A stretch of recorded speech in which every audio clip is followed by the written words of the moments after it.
오늘은 욥기 12장 22절, 25절까지 제가 잠깐 읽었고 하도록 하겠습니다. 어둠 속의 은밀한 것들을 발가벗겨 드러내시고 사망의 그늘에서 빛으로 끌어내시며 민족들을 흥하게도 하시고 망하게도 하시며 민족들을 크게도 하시고 다시 작게도 하시며 땅에 속한 백성의 우두머리의 마음을 바꾸시고 그들을 길 없는 광야에서 방황하게 하시며 빛이 없는 어둠 속에서 더듬게 하시고 술 취한 사람같이 비틀거리게 하시느니라. 25절까지 읽었어요. 22절 어둠 속의 은밀한 것들을 발가벗겨 드러내시고 13절부터 계속 하나님께서 하나님의 그 무한한 능력이 있으신 분이라는 그런 것을 욥이 이야기를 하고 있어요. 그러니까 하나님께서는 이 세상 모든 일들을 주관하고 계시는 그러한 부분을 이렇게 표현을 하시는 거예요. 22절에는 어둠 속의 은밀한 것들을 발가벗겨 드러내시고 사망의 그늘에서 빛으로 끌어내시며 어둠 속의 은밀한 것들이 죄죠. 죄는 항상 어둠 속에서 일어나는 거예요. 나는 죄를 짓겠다. 나는 죄를 짓고 있다. 그게 뭐 어때서 이런 형태로 이야기하는 사람은 없죠.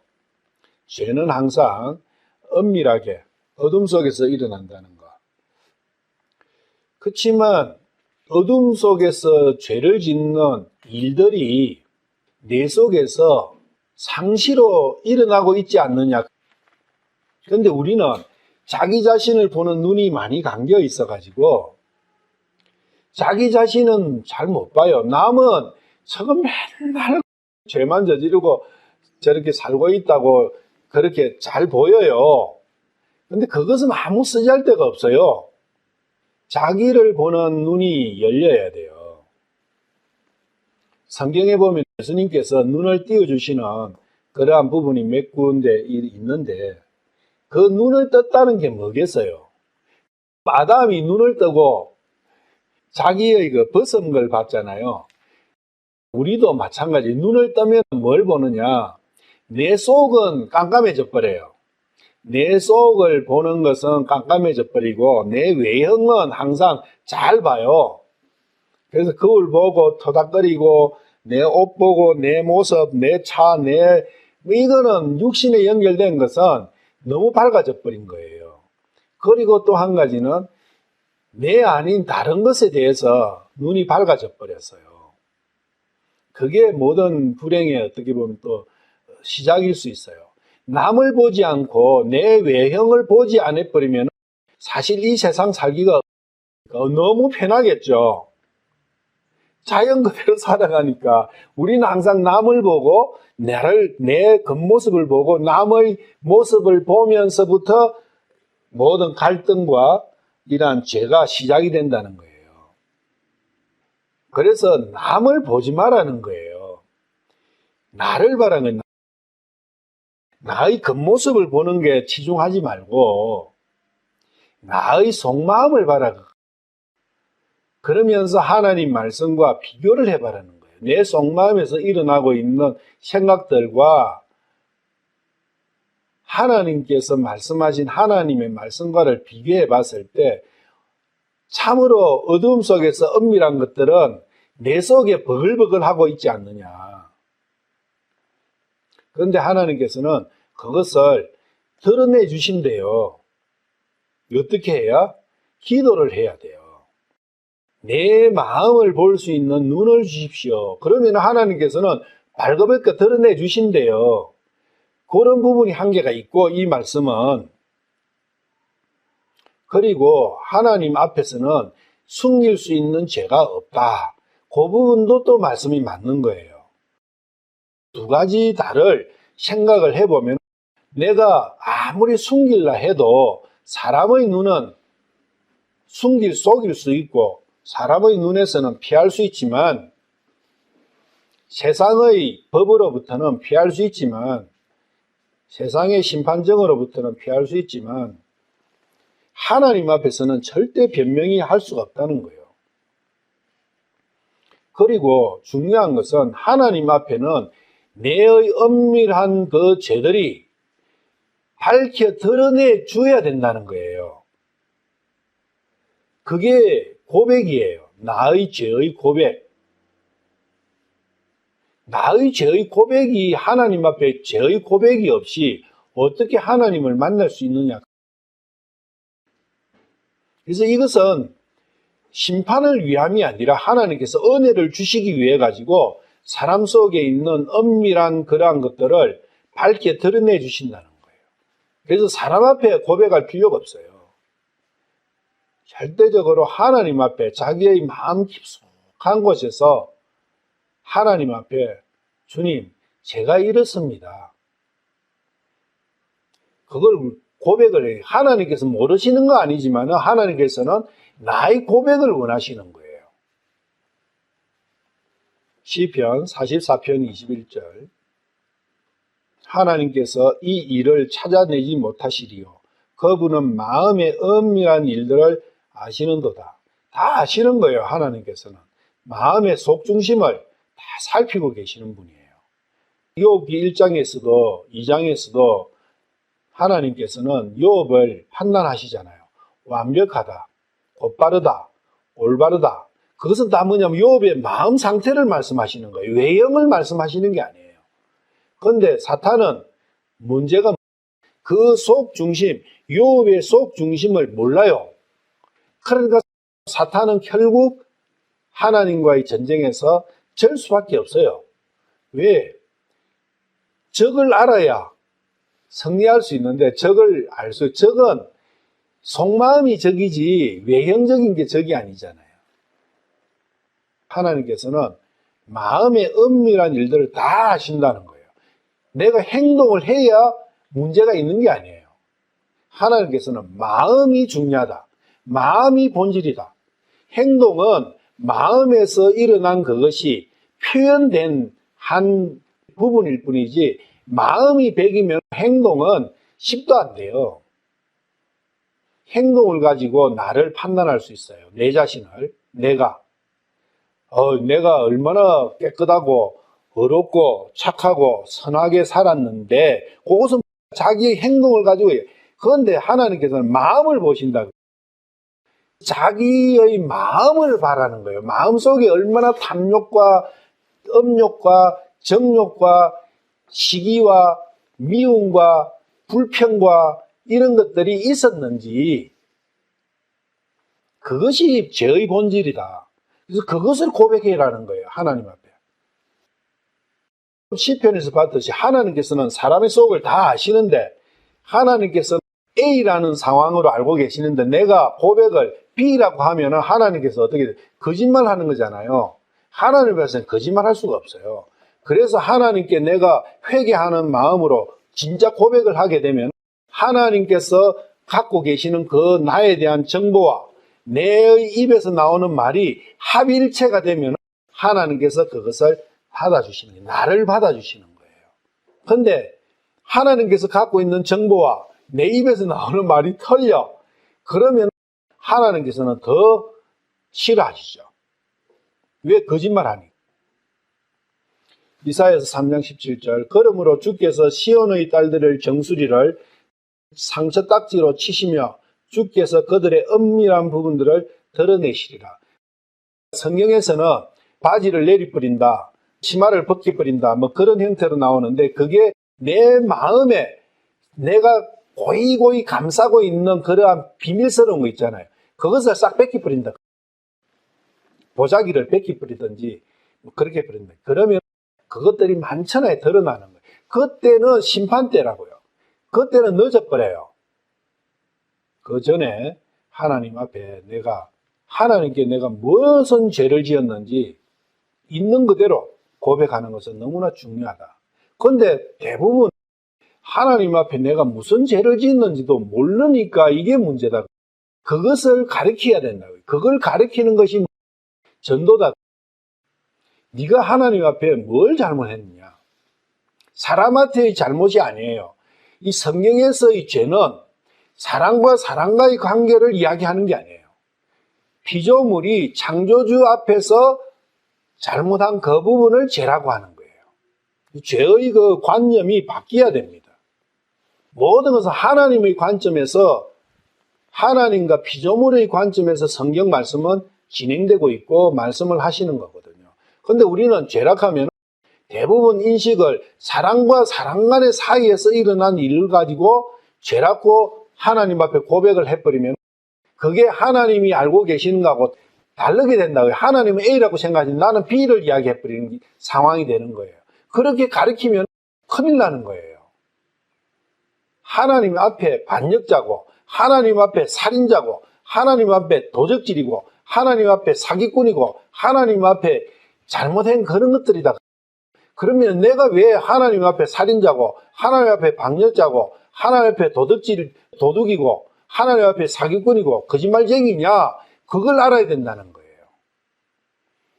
근데 사람 대 사람으로 생각하니까 내가 거짓말도 안 했고, 나는 엄청 깨끗하게 살았고, 내가 뭐 남에게 피해 준 것도 없고, 내 살기 위해서 나는 열심히 그냥 일했을 뿐이지, 내가 무슨 남을 해코지 한 것도 없고, 이런 형태로 해가 죄를 생각하면 하나님 앞에 구할 게 없어요.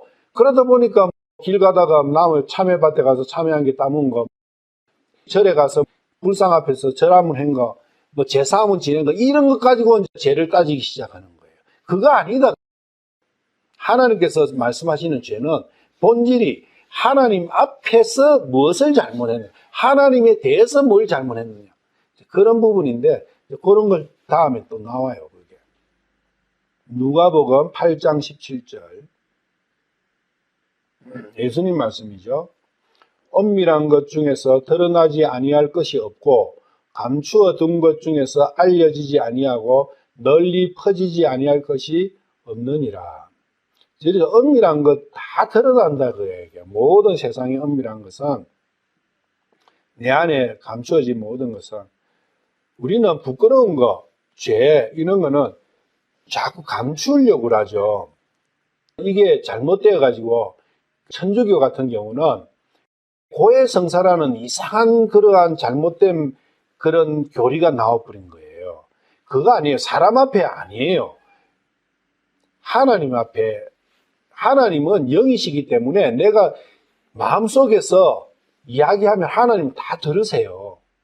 하나님 꼭 뭐 육체 앞에 이제 육체만 생각하니까, 육체만 모든 게 기준에 생각하니까 신부 앞에 가서 고해성사하는 그러한 이상한 잘못됨이나, 사람 앞에 하면은 올무가 걸려요. 목사 마찬가지예요.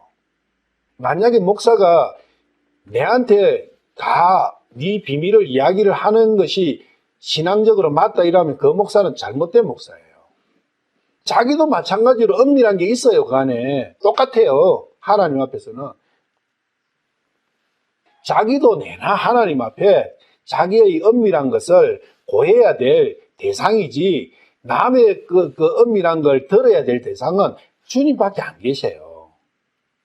그런 부분이 일반적인 그리스도인의 삶 속에서 뭔가가 잘못되어 있는 것들이 너무 많다는 거예요. 그게 왜 믿음이 없는 거예요. 하나님은 영이시고 성령으로 이 세상에 충만하게 계신다.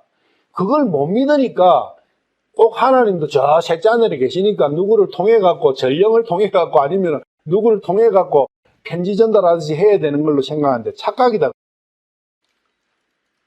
어둠 속의 일이 내 속에는 얼마나 많은가, 그걸 곰곰이 생각을 해봐야 돼요. 그러면 어느 정도 많겠는가? 아마요, 이 우주에 다 채워도 못 채울 만큼 많아요. 한두 개 이런 게 아니라고. 그게 이제 13장 가도 또 나와요. 23절. 내 불법과 죄가 얼마나 많으니까 내 허물과 죄를 내가 알게 해줘. 하나님께 간청을 하잖아요, 욥이. 내 불법과 죄가 얼마나 많은지 알려주십시오. 그리고 내 허물과 죄가 어떤 게 있는지 알려주십시오. 이렇게 이제 요구할 때 하나님 앞에 내가 가지고 있는 죄가 얼마나 많은지 여기 나와요. 시편 90편 8절. 주께서 우리의 불법들을 주 앞에 두시며 우리의 엄밀한 죄들을 주의 얼굴빛 가운데 두셨사오니. 주님 앞에 다 가 있는 거예요. 모든 죄는. 마태복음 10장 26절. 그런 적 그들을 두려워하지 말라. 덮어둔 죄 드러나지 아니고 그 숨겨둔 중에 알리지 아니할 것이 없느니라. 마찬가지죠. 항상 그래요. 사람은 내가 잘못한 것, 나의 부끄러움을 드러내는 것은 싫은 일이에요. 근데 그것을 해야 된다. 아모스 5장 8절. 너희는 7별과 오리온을 만들고 사망의 그늘을 아침으로 바꾸며 낯을 밤으로 어둡게 만들고 바닷물을 불러 진민에 쏟는 자를 찾아라. 주가 그의 이름이라. 사망의 그늘을 아침으로 바꾼다. 사망이라는 것을 죽음이라고 이야기하는 게 좋아요. 그래서 죽음의 그늘이라는 말씀이 성경에는 여러 번 나오는데 이 죽음의 그늘이라는 게 뭐겠어요? 죽음이 항상 내 옆에 어른거리고 있다는 거예요. 그리고 그것이 실체가 되는 날이 내가 죽는 날이에요. 죽음이라는 그 변수 앞에서 항상 벌벌 떨면서 살 수밖에 없어요, 인간은. 그래서 무엇을 개발했느냐? 죽음이라는 것을 생각하지 않고 살 수 있는 방법을 개발한 거예요. 그게 오락이고, 우리가 세상에 사는 이런 모든 것들 있잖아요. 지금 돌아가는 거. 그것이 죽음을 잊어버리려고 왜 방법이 없으니까, 해결책이 없으니까 개발한 인간들의 도구예요. 그런데 아이러니한 것이 밥을 안 먹으면 죽잖아요. 이 추운 날 옷을 두껍게 입지 않으면 죽잖아요. 그리고 집에 난방이 안 되면 잠을 자면서도 얼어 죽을 수 있어요. 다 죽음 때문에 안 죽으려고 여러 가지 대비책을 갖고 있고 음식을 먹거든요. 근데 음식을 먹고 좋은 집을, 좋은 차를, 좋은 옷을 입으려고 하니까 돈이 많이 들어가는 거예요. 돈을 쇠가 빠지게 벌어. 근데 돈 번다고 죽는다는 걸 잊어버려, 본질은. 내가 열심히 일하는 그것은 안 죽기 위해서 좀 더 죽음을 늦추기 위해서 하는 건데 일 거기에 빠져가지고 죽음을 정작 잊어버린다고요. 돈이라는 게 그런 거, 돈 하다 보니까 죽음을 잊어버려. 돈은 내가 건강하기 위해서 필요한 게 돈이었는데 그런 이상한 현상이 벌어져 버린 거예요.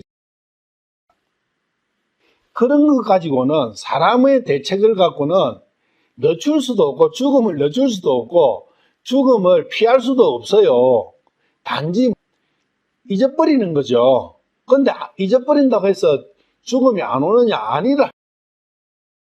그것은 너무나 무책임한 소치인 거죠. 왜 그랬느냐? 하나님만이 이 죽음을 아침으로 바꿀 수 있는데 하나님이 싫은 거예요. 동방박사에서도 이야기를 했지만 하나님이 싫어가지고 계속 그냥 엉뚱한 대로 동쪽으로 가는 거예요. 그러니까 지금은 동쪽 끝까지 간 거예요. 갈 때만큼 갔어요. 그렇다 해서 죽음이 안 오느냐? 아니에요. 죽음은 똑같아요. 사망의 그늘을 아침으로 바꿔버리는 거예요. 아침은 자고 깨면, 잠자다가 깨면 아침이 시작되잖아요. 그러면 새로운 삶이 시작되는 거거든요. 매일매일 잠에서 깼다는 것은 새로운 삶이 시작되는 거예요. 그날의 새로운 삶이. 예수님께서는 죽음을 잠잔다 했어요. 나사로 마찬가지죠. 나사로가 죽었다고 하니까 예수님께서는 잠잔다. 깨우러 가자. 그렇게 하셨어요. 야이로 딸도 마찬가지죠. 사람들은 죽었다 하는데 예수님께서는 잔다. 그러니까 육신적인 죽음을 하나님께서는 잠자는 걸로 비유한 거예요. 하루 종일 힘들게 일을 했어요. 저녁 되면 잠을 자는 거잖아요. 만약에 잠을 안 재우는 상태가 되면 얼마나 슬프겠어요. 얼마나 싫겠어요. 자고 싶은데 못 자게 하면, 근데 자고 싶은데 잠이 안 와. 그러면 얼마나 괴로워요. 한 번씩 불면에 시달릴 수 있잖아요. 그것은 고통이지 행복이 아니에요. 불면은. 죽는 것이 진짜 자는 거라면 이 삶에서 이 삶이 지치고 고달프고 고단하잖아요. 이 삶 전체가 피곤하고 고단하고 진짜 그냥 자고 싶은 거예요. 그러면 잠잘 수 있다 하면 그 잠은 그거는 기쁜 거잖아요. 내가 바라는 거잖아요. 바로 하나님께서는 잠자는 것이 그러하게 된다 그 이야기예요. 그러면은 육신의 죽음이 진짜 내가 소망하는 잠자는 자고 싶은 이 세상의 일에서 푹 쉬고 싶은 그걸로 만들어 줄 수 있다는 거예요. 그러면 죽음은 슬픔도 아니고 아무것도 아니고 소망이고 기쁨이라는 거예요. 그 이야기를 하는 거예요. 욥이 이야기하는 것이 예수님께서 말씀하신 것이 아모스 5장 8절이 그 이야기거든요. 그렇게 만드시는 분이 주가 그의 이름이다. 예수님이시다. 그래서 예수님께 간청하라는 거예요. 예수님께서는 그렇게 해주시겠다는 거예요. 그렇게 해주시기 위해 가지고 모든 준비를 다 끝내신 거예요. 자기의 생명을 주시면서, 자기의 보혈을 흘려주시면서. 죽음을 초월해버리면 이 세상 살기가 너무너무 편안한 거예요. 죽음을 초월했다는 정도가 아니라 성경에서는 죽음이야말로 쉼이다. 이 고단한 세상 삶에서부터 쉬는 것이다. 이 사탄이 다스리는 이 세상으로부터 도피되는 도피성이다. 죽음이 그렇게 받아들여져야 된다는 거죠.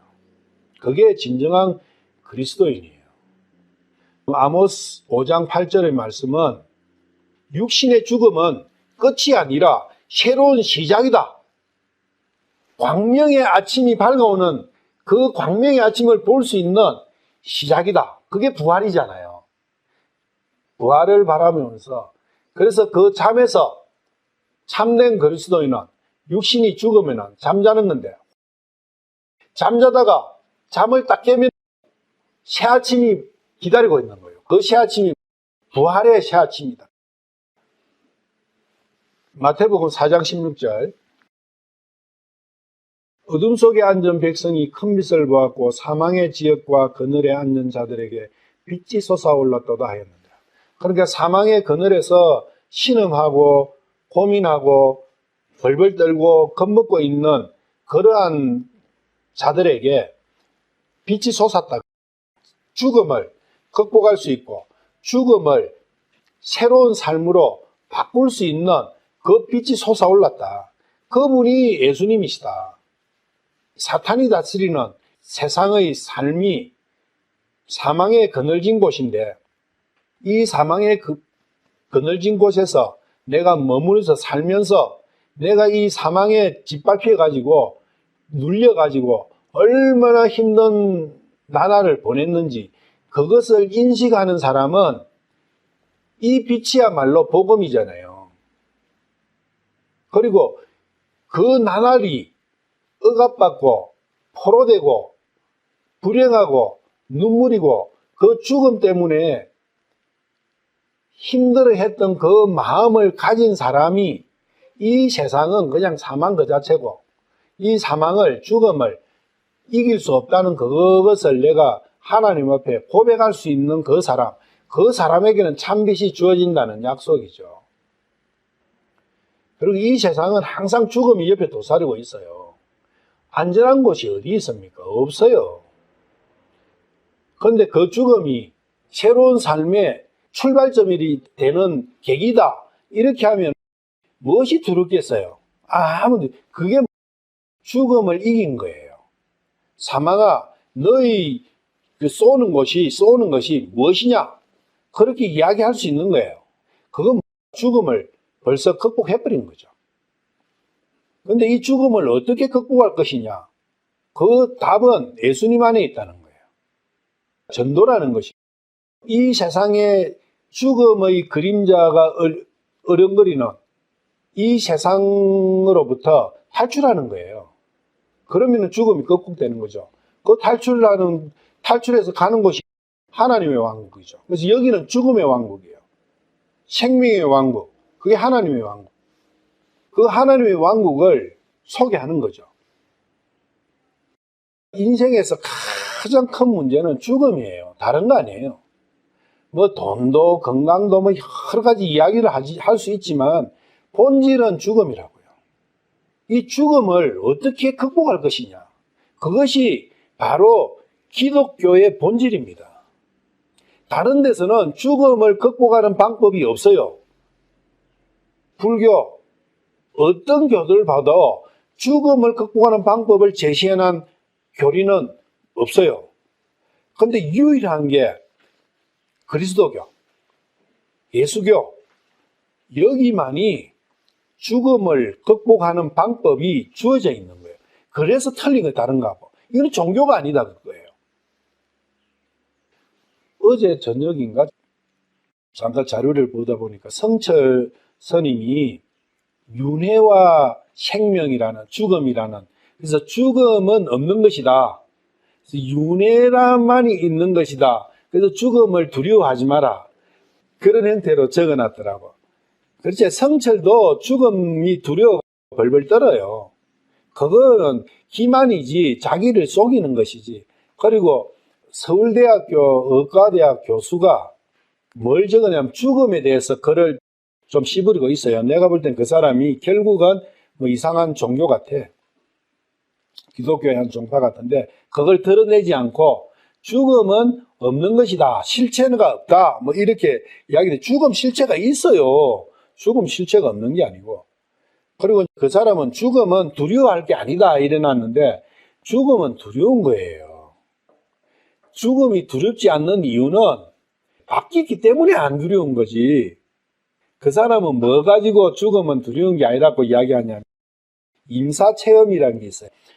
누가 나를 목을 확 장난친다고 쪼았는데 내가 깜빡 죽어버렸어요. 그러다가 조금 지나서 다시 돌아왔어. 그런 부분이 있어요. 사람들이 심장 박동이 멈췄다가 다시 심장이 뛰는 그런 경우도 있거든요. 그 사람이 내가 보니까 죽었을 때는 내가 내 몸 밖에서 쭉 봤다. 뭐 여러 가지 이상한 말들이 많은데 다 헛것이요. 그렇다고 해서 죽음이 극복되는 거 아니에요. 23절 민족들을 흥하게도 하시고 망하게도 하시며 민족들을 크게도 하시고 다시 작게도 하시며. 이 민족들은 성경에서 나오는 여러 민족입니다. 애굽인, 이스라엘인, 바벨론인, 아시리아인, 에돔, 모압, 암몬, 아말렉 뭐 이런 것들이 다 민족이죠. 근데 그 민족들이 흥하는 거 망하는 거 이런 거 하나님의 손에 있다. 그 말씀인데 실제로는 이 민족이 다 내 마음 안에 있다. 욥이 왜 이 말을 하고 있느냐 하면 욥 자기 안에 다양한 어떤 마음의 파편들이 선도 있고 악도 있으니까 하나님을 믿고 싶은 믿는 것도 있고 하나님을 안 믿고 싶은 마음도 있고 탐욕도 있고 남을 돕고 싶은 마음도 있고 이는 반대되는 마음들이 내 안에 가득하잖아요. 모든 면에서. 그런 이야기예요. 그래서 어떨 때는 내가 하나님 믿음을 주십시오. 이러면 하나님께서 믿음을 주시면 믿음의 그 민족을 크게 하실 수도 있는 거예요. 반대로 하나님께서 내가 너무 악하게 가니까 끝없이 믿음을 없애버리고 믿음의 민족을 멸망시켜버리고 악의 민족을 부흥시켜가 나를 더 구렁텅이로 밀어열 수도 있어요. 그래서 우리가 기도하는 것은 내 마음에서 기도하고 내 믿음을 달라고 믿음을 주십사고 하나님께 간청하는 이러한 부분은 하나님께서 그런 걸 다 하실 수 있다고요. 내 마음에 일어나는 그러한 것들도 하나님께서는 컨트롤 하실 수 있다는 거예요. 민족들을 크게도 하시고 작게도, 이거는 조금 문제가 있어요. 크게도 하시고 작게도 하시는 게 아니고 민족들을 흩으시기도 하시고 다시 모으시기도 하시며, 다시 모으시는 것은 주님께서 인도해 주시기 위해서 모으시는 거예요. 흩으시는 것은 주님하고 상관없이 버린다는 거예요. 주님께서 버리실 수도 있고 인도해 주실 수도 있다는 거예요. 그럼 우리는 주님께 무엇을 간청드려야 되느냐? 그런데 대부분은 주님께서 이러한 능력이 있으시다는 것을 믿어요. 주님, 돈을 좀 주십시오. 주님, 좋은 차를 주십시오. 주님, 좋은 집도 주십시오. 예를 들면 그런 걸 기도라고 하면 그건 기도도 아니죠. 하나님하고 함께 하고 싶으냐? 그걸 우리 경건의 마음이라는데, 하나님을 닮고 싶은 마음, 거룩해지고 싶은 마음, 그것을 경건이라 하거든요. 그 경건한 마음을 주십사고, 그 경건하게 만들어 주십사고 하는 기도는 하나님께서 들어주시는 거예요.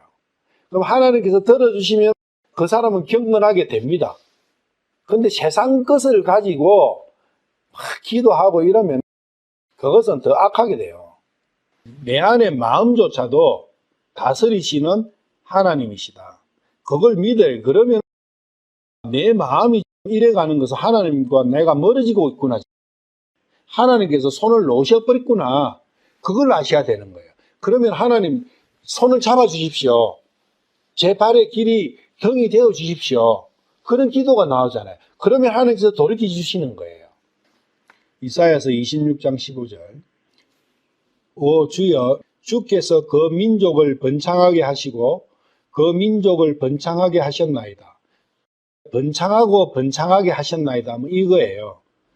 주께서 영광을 받으시고 그 민족을 땅의 모든 것까지 멀리 옮기시네. 이거는 잘못 번역했어요. 이건 땅의 경계를 굉장히 확장시켜 주셨다. 그런 이야기예요. 그러니까 이스라엘을 융성하게, 매우 흥하게 해 주셨다는 거예요. 이스라엘은 문제가 뭐였냐면은 다윗 왕이나 솔로몬 왕 때 엄청난 국력을 과시했잖아요. 그리고 그 뒤에도 이스라엘이 어떤 때는 엄청난 그 중동의 왕자가 되는 그러한 세력을 형성시킬 때도 있었지만 너무 초라하게 없어질 때도 있고 전 세계로 흩어질 때도 있고 남은 나라의 포로가 될 때도 있고, 그거 다 어느 분께서 관장하시느냐? 주님께서. 이제는 이스라엘이 번영했을 때 어떻게 생각했냐면, 이스라엘은 자기들이 잘해서 번영한 걸로 생각해버린 거예요. 그리고 자기들이 몰락했을 때는 자기들이 잘못해서 몰락했는데 또 하나님께서 안 도와주셔가지고 그런 걸로 이렇게 생각하는 거예요. 잘 되면은 자기 탓, 못 되면 하나님 탓. 그게 이스라엘이고, 열왕기하 23장 27절.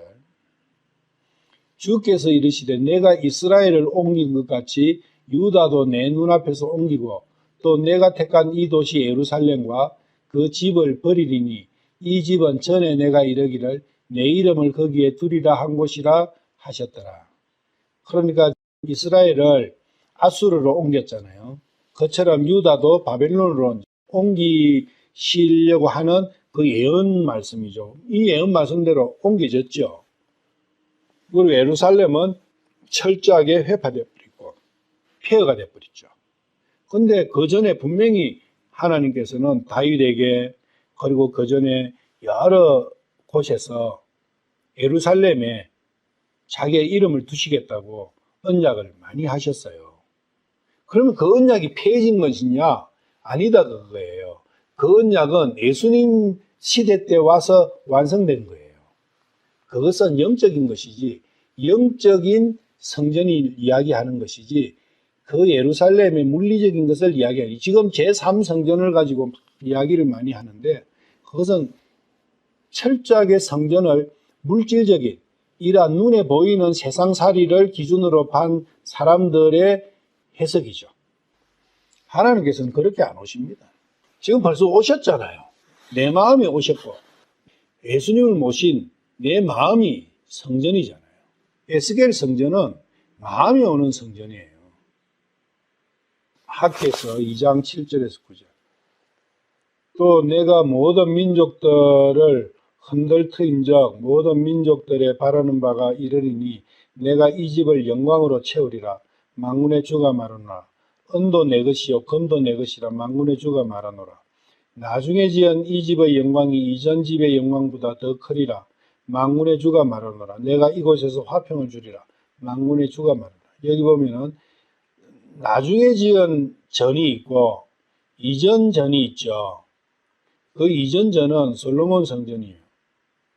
나중에 지은 이 전은 신약 시대에 예수님께서 오셔 만드신 이 마음의 안에 있는 성전이에요. 이 성전의 영광이 훨씬 뛰어나다는 거예요. 왜? 솔로몬 성전에서 제사를 지내 가지고 받을 수 있는 영광의 한계는 육신적인 죄가 끝이에요. 마음의 죄, 이 사탄의 선악과 그 불법, 그것은 방법이 없는 거예요. 그런데 나중에 지은 이 집이야말로 이 전에서 드리는 제사야말로 완벽한 제사였고 그 제사를 통해서 그 선악과로부터 분리되고 불법에서부터 분리된 그리고 영원한 하늘나라의 영광을 내가 받을 수 있는 그 전이 이 전이라는 거예요. 그래서 은과 금은 하늘나라 거거든요. 주님의 것이죠. 주님이 하늘나라 거죠. 성경에 보면 금, 은, 동, 철, 흙 이런 거 많이 나오잖아요. 그래서 은과 금은 하나님 것이다. 성전의 지성소에는 100% 금만 가지고 해요. 그리고 밖으로 나오면 나올수록 은도 들어가고 동도 들어가죠. 지성소 안에 있는 모든 것은 100% 금이다. 왜? 하늘나라 거니까. 그런 부분 우리가 알 수 있고. 구약을 쭉 보면 이집트의 멸망, 아시리아의 멸망, 바벨론의 멸망, 아시리아의 국가가 커지는 것, 바벨론이 커지는 것, 여러 가지 이런 예언들이 다 되어 있잖아요. 그 예언대로 다 세상 역사가 흘러갔잖아요. 우리가 역사 공부해보면 드러나요. 그 역사와 성경에서 하나님의 예언 말씀과 딱 비교해보면 100% 일치해요. 그래서 성경이 하나님께서 말씀하신 게 먼저 있고 세상 역사가 흘러간 것이지 세상 역사 따로 말씀 따로가 아니다는 거예요. 자칫 잘못하면 세상 역사와 하나님 성경을 별개로 두고 이렇게 공부를 많이 하는데 그러면 좀 더 깊이 있는 하나님의 뜻을 간과할 수 있죠. 같이 두고 봐야 돼요. 이 말씀은 영적인 의미에서 요업의 마음 안에 있는 여러 생각들이 민족이라 했죠. 요업의 마음 안에 있는 여러 생각들도 그렇지만 내 마음 안에 있는 것도 마찬가지다는 거예요. 하나님을 믿는 민족은 이스라엘로 표현됐죠. 하나님을 믿는 마음, 그거 내 안에 있잖아요. 믿고 싶은 마음, 믿으려고 하는 마음. 그런데 그것이 하나님을 싫어하는 그 마음보다 싫어하는 마음은 99%고 믿고자 하는 마음은 1% 그래 될 수도 있어요. 그 비율이 중요한 거예요. 예를 들면 종교적인 민족은 바벨론이죠. 바벨론으로 표현되면 그거는 내 속에 있는 종교적인 그러한 욕구, 종교적인 마음 그런 거다. 그렇게 보시면 돼요. 이스라엘은 하나님의 속성 그리고 세상적인 민족은 세상적인 것은 이집트, 애굽으로 표현되는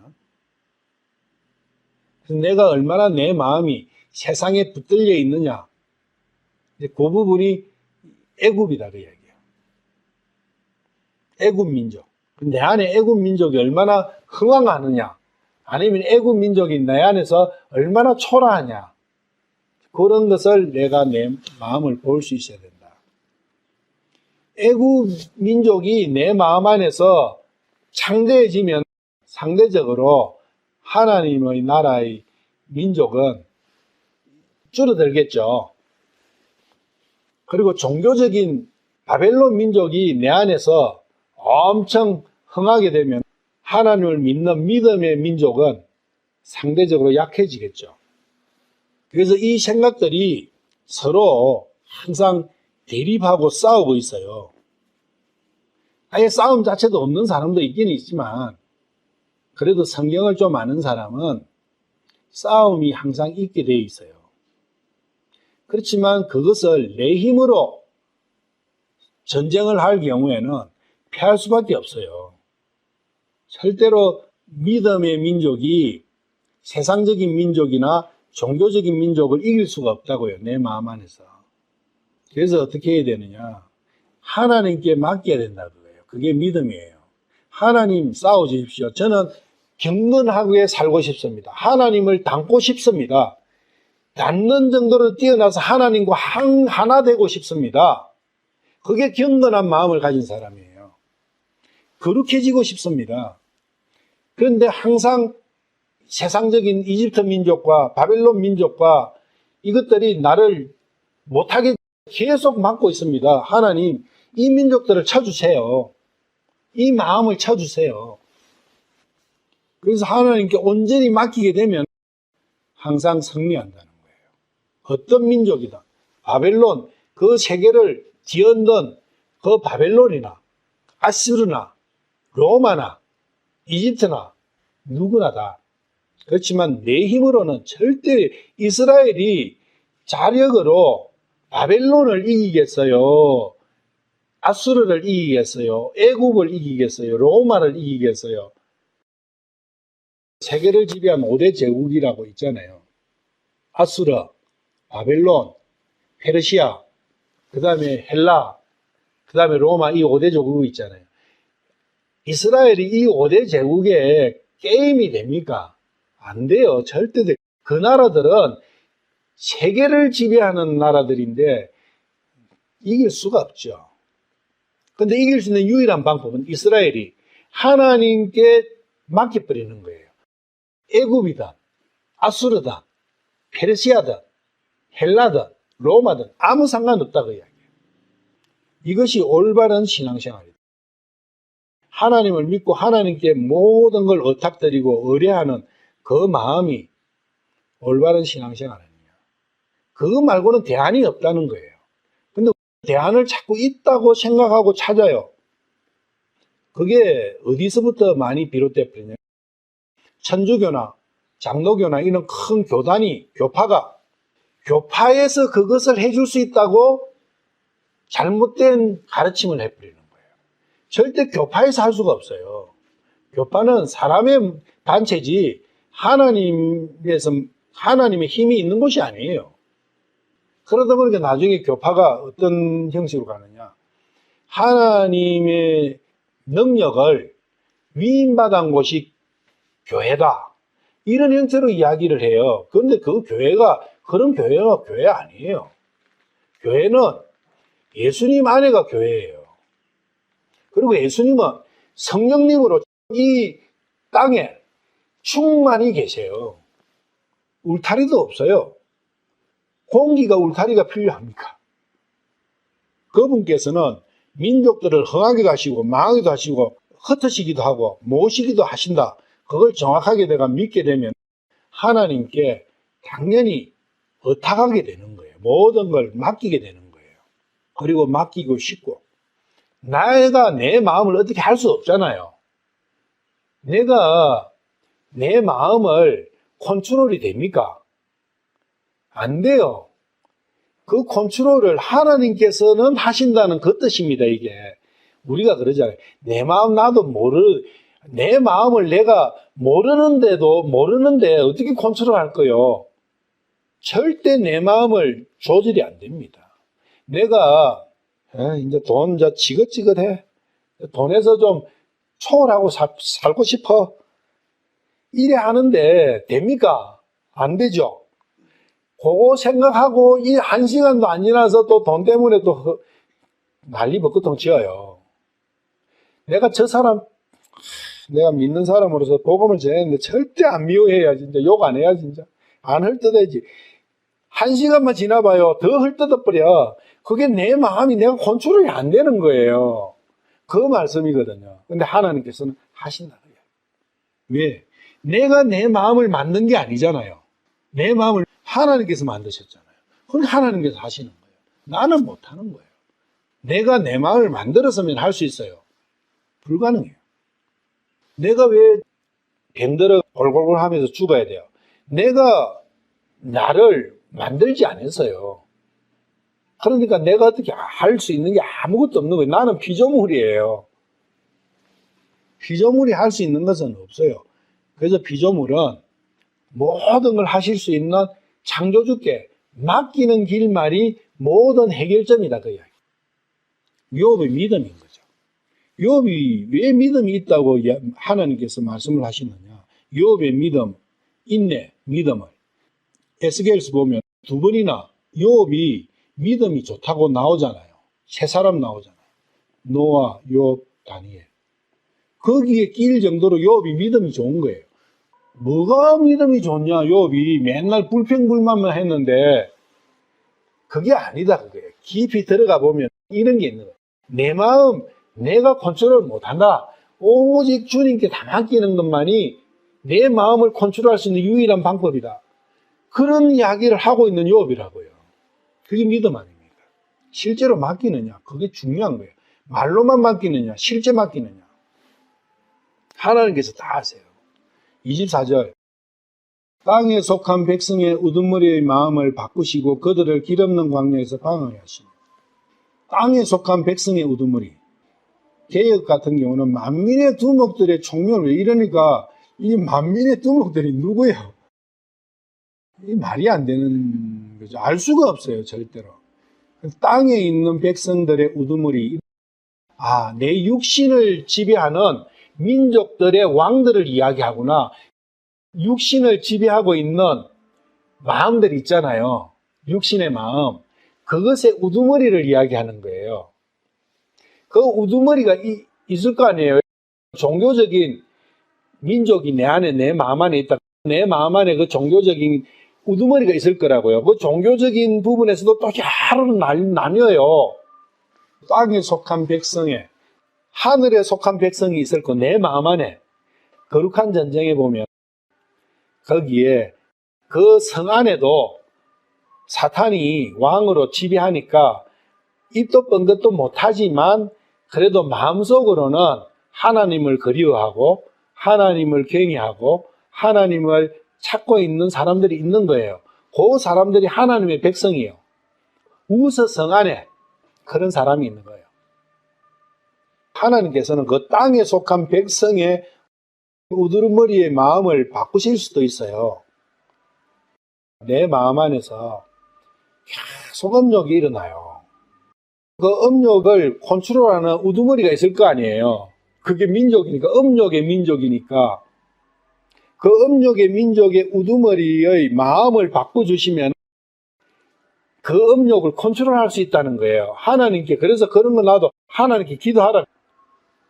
또 마찬가지다. 탐욕이 생길 때도 마찬가지고 명예욕이 생길 때도 마찬가지고 내 마음 안에 수도 없이 많잖아요. 그런 것들이.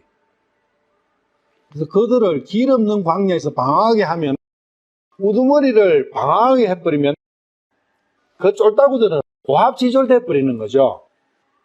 쫄따구들이 우왕좌왕하니까 그때는 내가 이길 수 있는 거예요. 그걸 쉽게 그걸 넘어갈 수 있는 거예요. 믿음을 방해하는 그런 요소들을 제압할 수 있는 거예요. 근데 내 힘으로는 안 된다. 하나님께 의뢰를 해야 된다. 세상에서 추구하는 것들의 허무함을 깨닫게 되고 진짜 이 세상 삶이 참 의미 없구나. 아무 뜻도 없는 거구나. 이 세상 삶이. 돈 벌려고 노력하고 잘 살려고 뭔가를 열심히 했지만 그것들이 참으로 허무한 거고 헛된 것이구나. 솔로몬 왕이 자기 말년에 그랬잖아요. 이 세상에 어떤 사람보다 전에나 앞으로나 앞으로 올 사람이나 누구보다도 자기가 모든 걸 다 해봤는데 모든 것의 결과가 헛되고 헛되니 헛되고 헛되도다. 모든 것이 헛되다. 그것을 깨닫는 거죠. 그 깨닫게 되면 회개하는 마음이 나와요. 거기서부터 돌아서게 돼요. 그리고 참으로 보람된 일들을 찾게 된다고. 그리고 그것이 주님 앞에 있구나. 주님께서 들고 계시구나. 그러면 주님 앞으로 가게 되겠죠. 주님을 찾아가게 되겠죠. 그것이 회개하는 마음이다. 그런데 그 회개하는 마음이 되면 어떤 상황이 벌어지느냐? 한때는 마음이 더 혼란과 혼돈에 휩싸이게 돼요. 그게 대환란이라 하는 거예요. 대환란이 바로 내 마음에서 회개할 때 일어나는 그 혼돈과 혼란을 대환란이라고 표현한 거예요. 그것이 마태복음 24장, 요한계시록 4장부터 쭉 나오는 그 환란들이 회개하는 사람의 마음에서 일어나는 현상들이에요. 욥이 당하고 있는 현상이라고요. 왜 그래 되느냐? 세상과 연결된 것을 끊는 과정이에요. 끊는 과정에는 고통이 오는 거예요. 힘듦이 오는 거예요. 지각 변동이 오는 거예요. 지진이 오고 별들이 떨어지고, 별들이 뭡니까? 내 교만이잖아요. 내 의잖아요. 해가 어두워지고 달이 핏빛을 내고 해와 달과 그런 것들이 다 내가 쌓은 나 자신에 의해 그것들이 다 무너져야 되는 거예요.